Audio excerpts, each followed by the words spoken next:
富商劉定成涉嫌藉住拍淫照、非禮同刑事恐嚇多名男藝員一案，星期四續審。劉定成朝早着住黑白斜間西裝出庭，佢話係一身勇往直前碌，又透露自己着咗 T-back 啊。警員喺庭上面話，08年9月搜查劉定成喺跑馬地嘅住所，喺飯廳入邊搜到2個紙袋，其中一個入邊有49條 T-back 底褲，另一個紙袋入邊就有3件漁網衫、4部相機同埋61000張男人嘅豔照。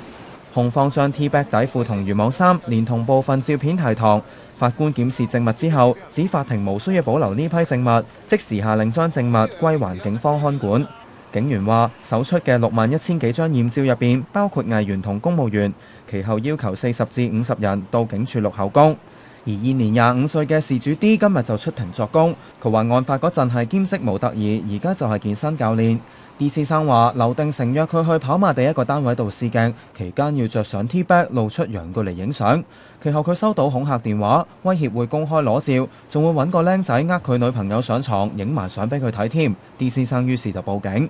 ONTV 東方電視新聞台報道。